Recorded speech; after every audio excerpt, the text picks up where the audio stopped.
Good evening.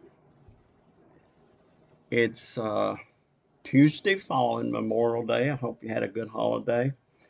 I have been grading the week 7 tailgate, and I don't know, after looking it over, I want to talk about it, make a video about it, and get together. We don't ever get together. It's time to huddle up a little bit here. Uh, I want to, oh gosh, I want to see who's in, who's out. I don't know how else to put that. Uh,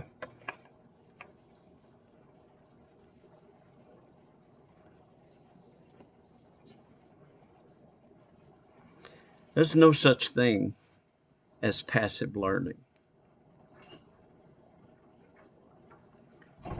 or listening. You have to do your part. It takes initiative. You need to be motivated to move forward, When I first joined the company, it was back in, my goodness, can't remember. I don't remember the year, but I've been here a while. And when I first started out, I was an instructor in the heavy equipment uh, certificate program in Oklahoma City. In a while, I became the training director at the Oklahoma City campus. And after a while longer, they decided to start a mobile crane program, and our campus was first to do that. We were successful from the get go with the crane program. It drew a lot of people, and we had some good instructors, and we turned out some good students. I recall that Mammoet, some of you guys that may have been around cranes probably heard of them. They're from the Netherlands, I believe, and they have a office in Rocheron, Texas, down by Houston. They hired a lot of our students, and the way they would do it, they would fly into Oklahoma City and they would have me meet them out at the crane pad with the crane students. And we always had this little scenario devised, unbeknown to the student. Mark was the head HR guy down there, and he would come up and he would always have me gather the students up and then figure out a reason to ask someone to go get a shovel. So I did that. Said, somebody go get a shovel. That's all. There was no prelude to it. It was just like, somebody go get a shovel. Whoever took off looking for that shovel was hired on the spot. Leaders stand out.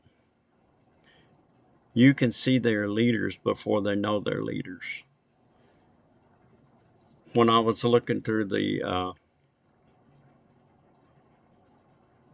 week 7 soils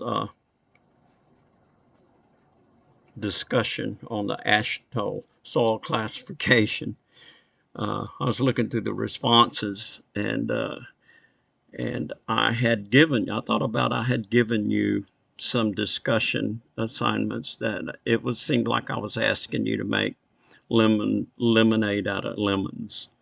Uh, this one was somewhat like that.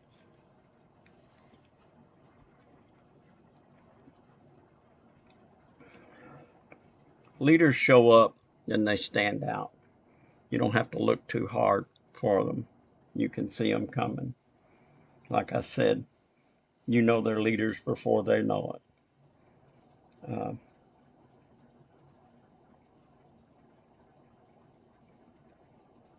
You know, I want you to ask yourself, you really want to be a leader?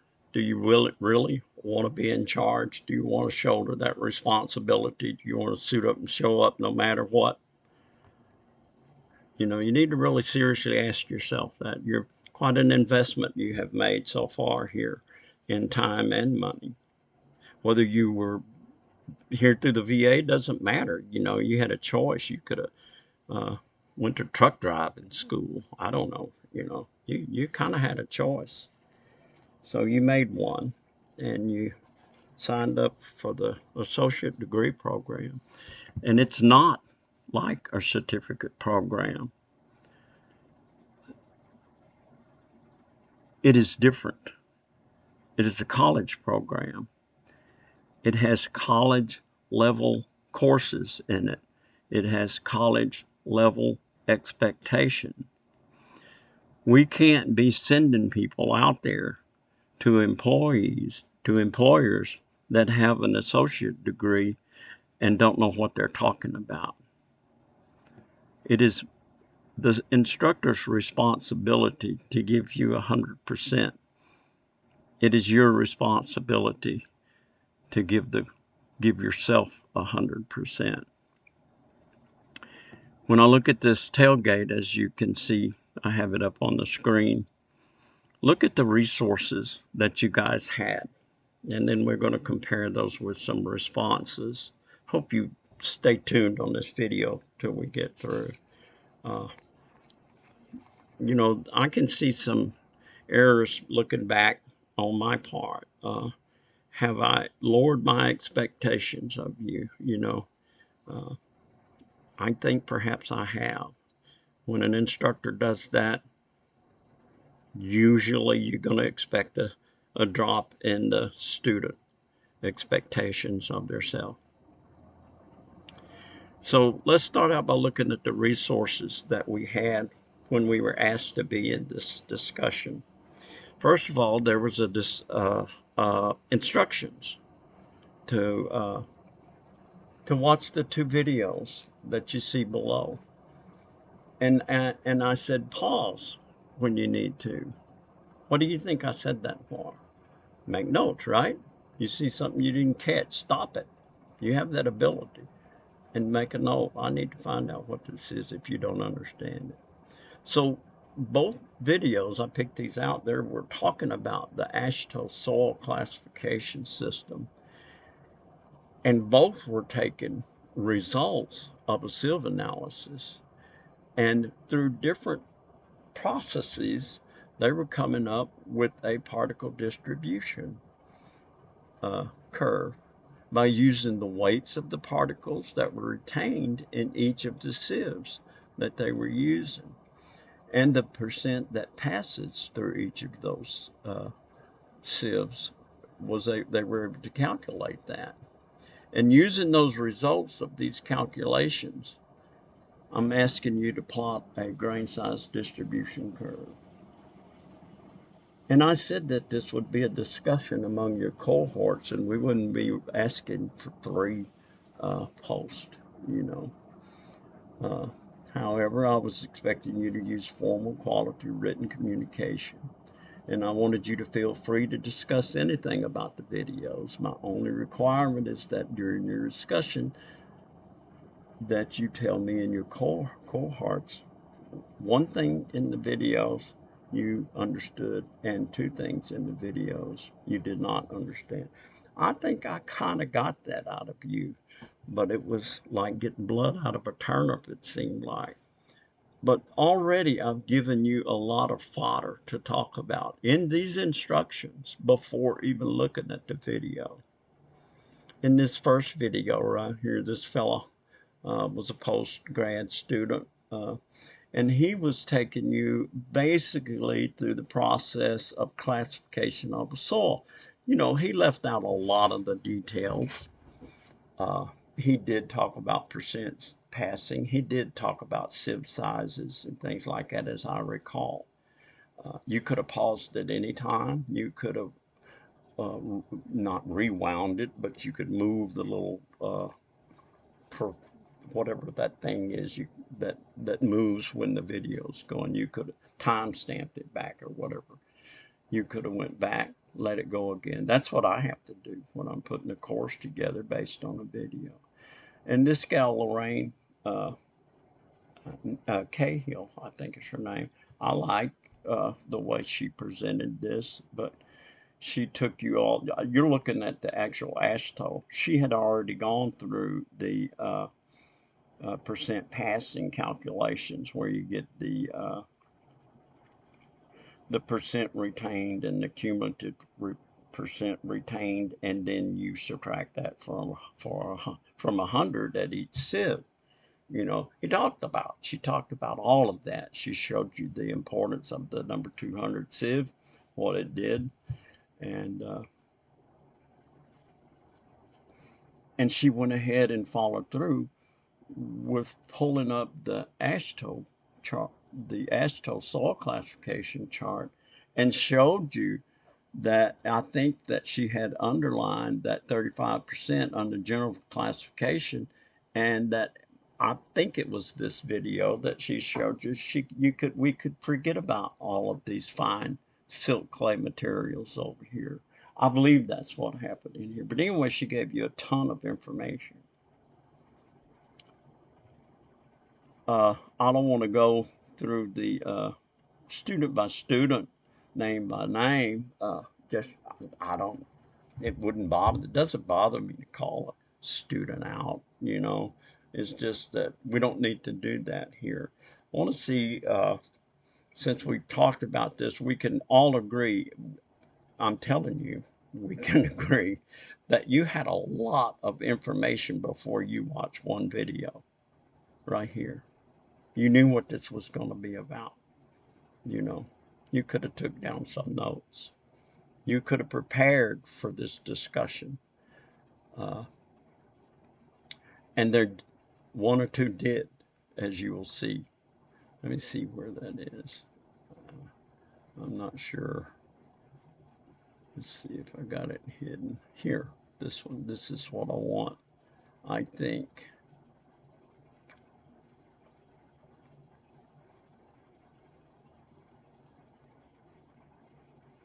Can I move this over a little? Well, let's just do this. I chose not to use names. You'll recognize your post, of course, maybe others.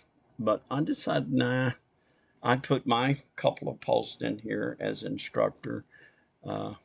I had this student right here is the same student as you probably surmised.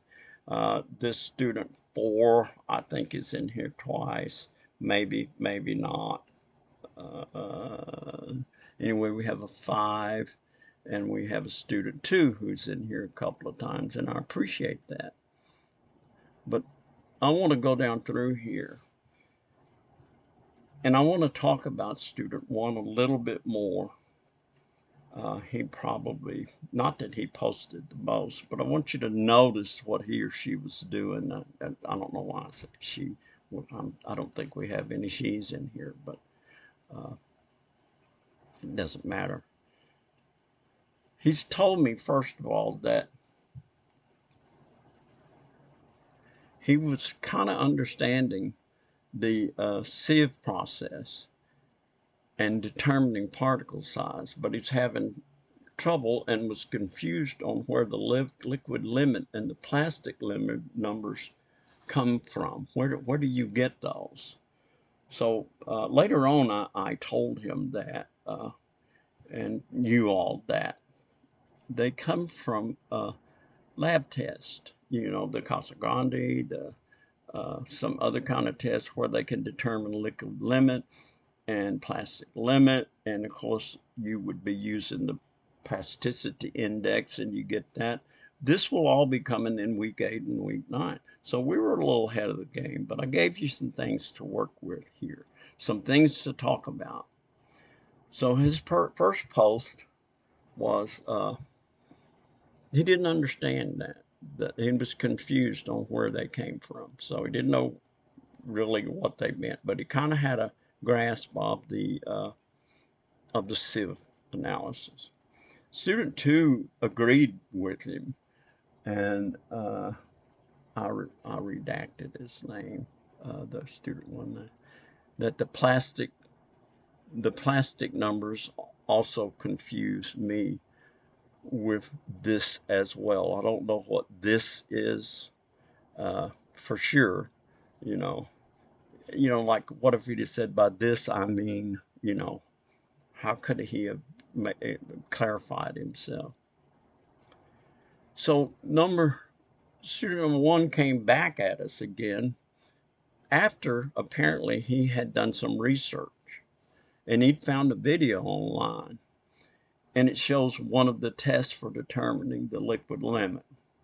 He said it was simple but involved, but he added a link here for you to check it out, and then you would know what he knew.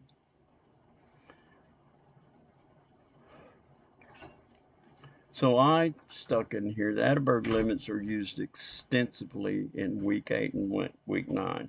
I said that you guys were on track, and I felt like you were. I just wanted you to not to worry about it yet. It's coming. Student 3 comes in to the conversation and says he too is confused. And he says, I'm reading the book to see if I can find other information.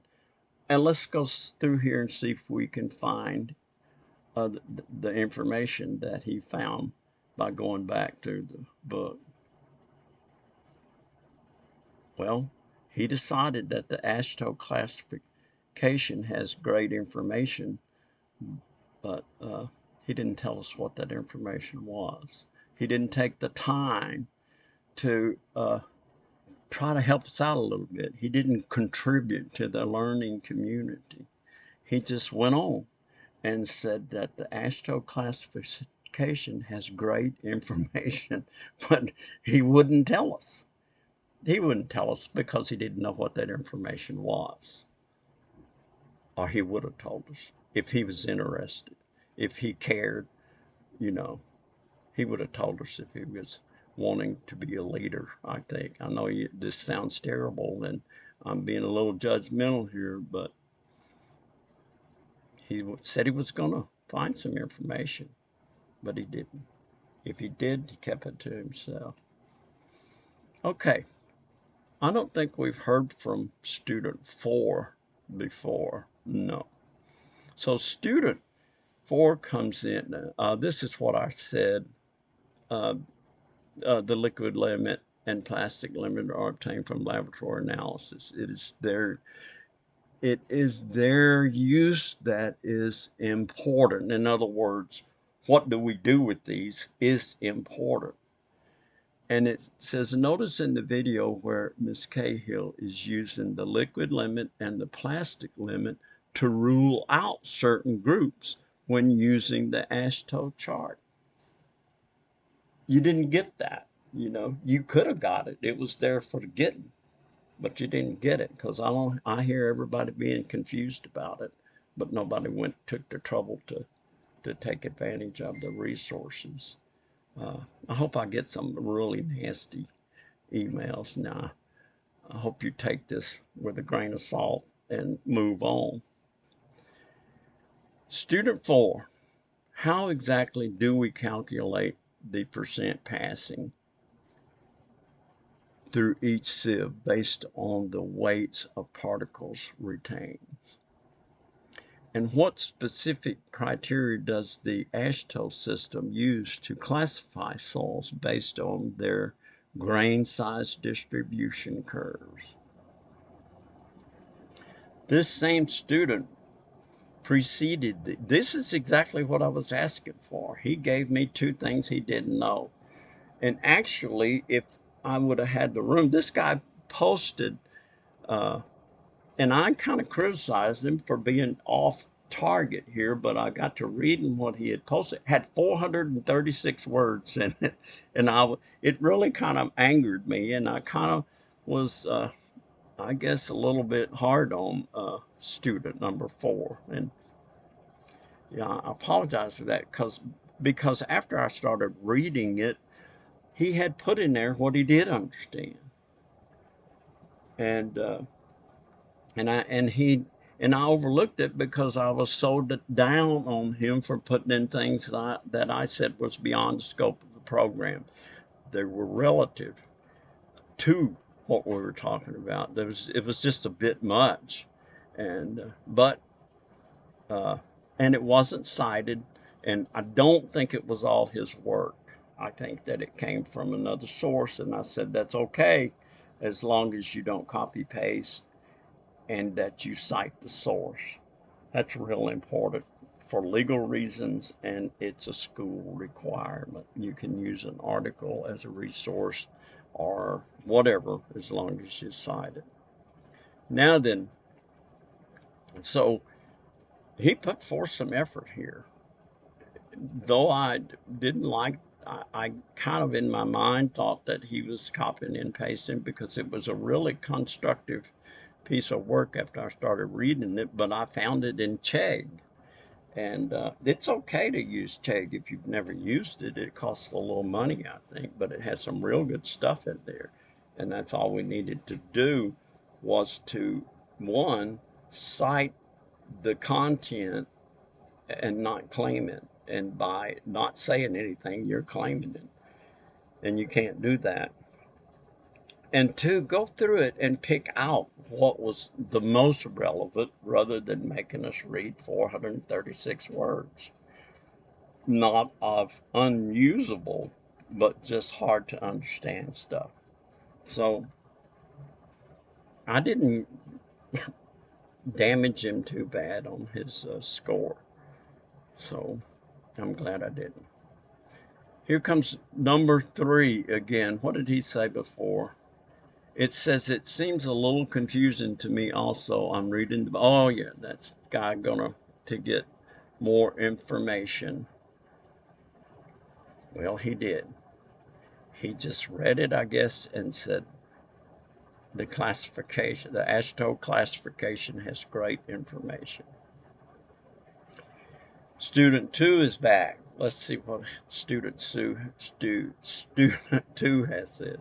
He agreed that the plastic numbers also confused me with this as well. And he just left it at that until, or did he come back again? He did. He told us that the topic that he was familiar with is the Department of Transportation passing or failing the soil. When they come out and do a soil test for a highway, they're pretty stringent. He's correct. They'll do it. You got to have 90% relative, 95% relative compaction, and that means you don't have much wiggle room. And he goes on to say that while working on the railroad, we had to have our soil tested every 8 inches to make sure it passed to their standard. And I'm assuming there as being Department of Transportation, and every 8 inches, I'm assuming of as a lift. I've been nice to know for sure, but every 8 inches, is that down the road or is that up and down? I'm assuming that's vertically down or up. Every time you put a new lift down, that's a layer of select fill.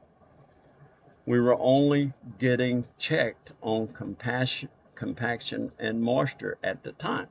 In other words, they were using optimum moisture, probably with a nuclear density meter, I'm guessing. I think that it would have been nice if student 2, if he knew some things about that to spread it on, but I think student 2 may have been in a hurry. It would have been in a hurry. Student 5, the last, I think we've only got one post from Mr. 5 here. So, well, I'm glad he enjoyed the videos. And I wonder what insight into the vocational uses of how that he gained, you know. Excuse me. What was it that he enjoyed about the videos? What new knowledge had he gained? What did he like about the math of finding the actual percentage of soil quality?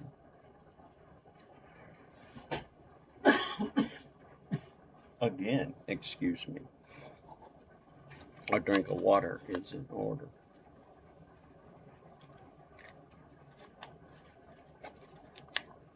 whatever it was,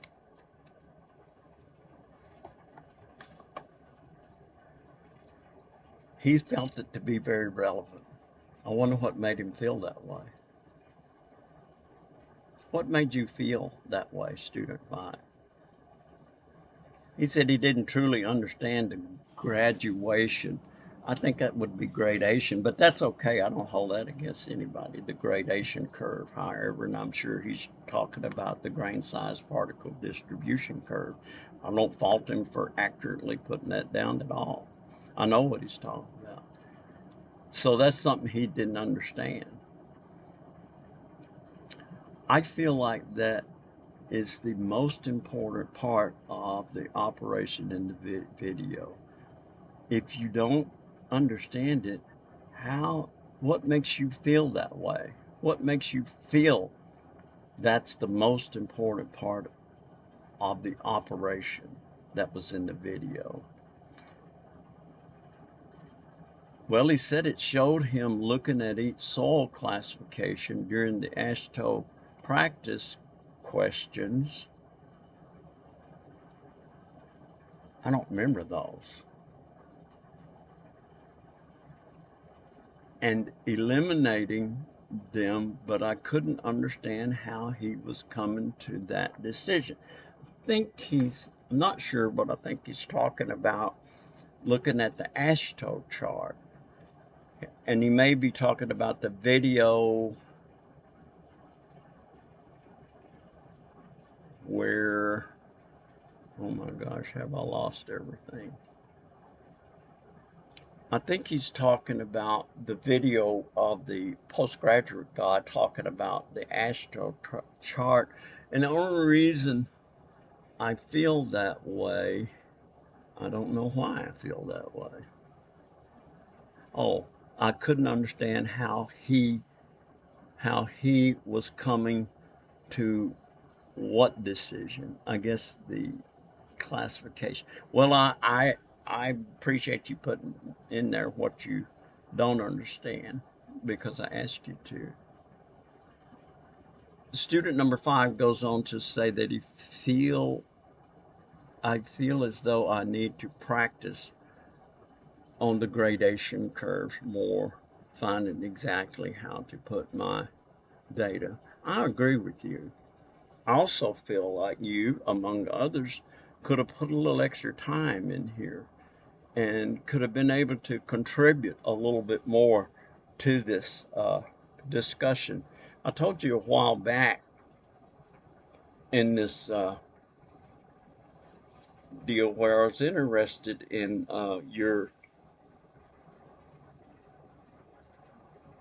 what you knew about the subject matter, and not much, but you know what?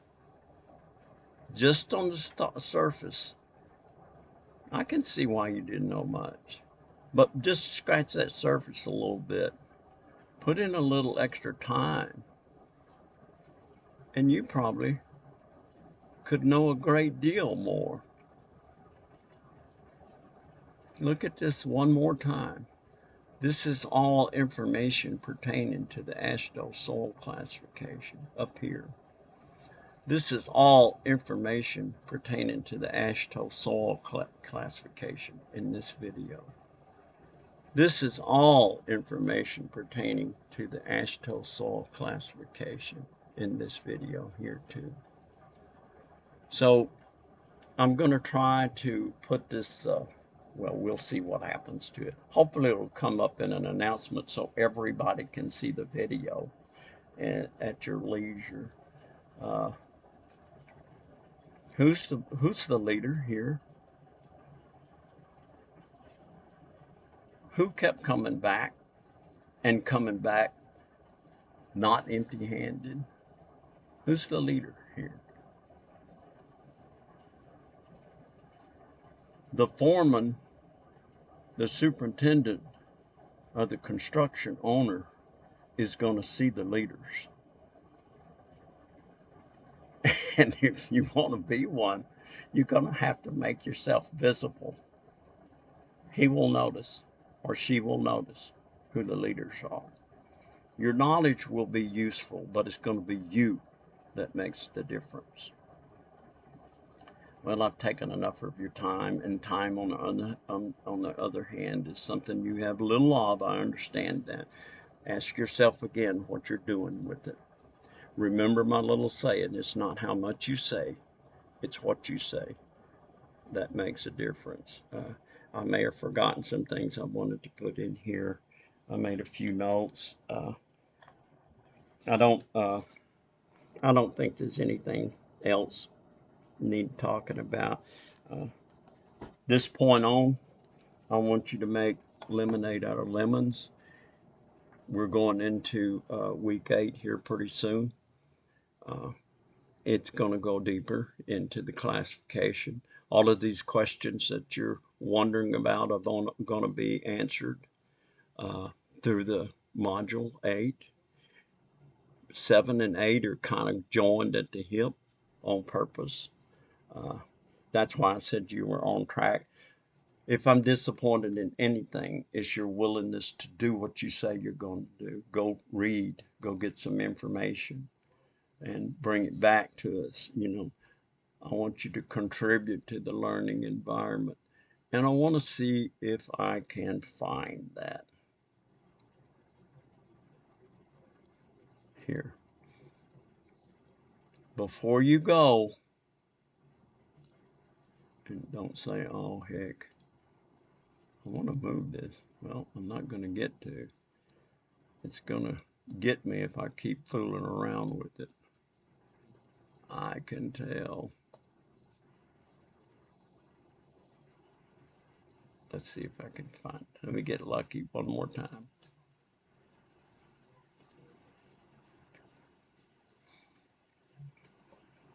It's not. I had the criteria up here somewhere, and I've lost it in all this shuffling around.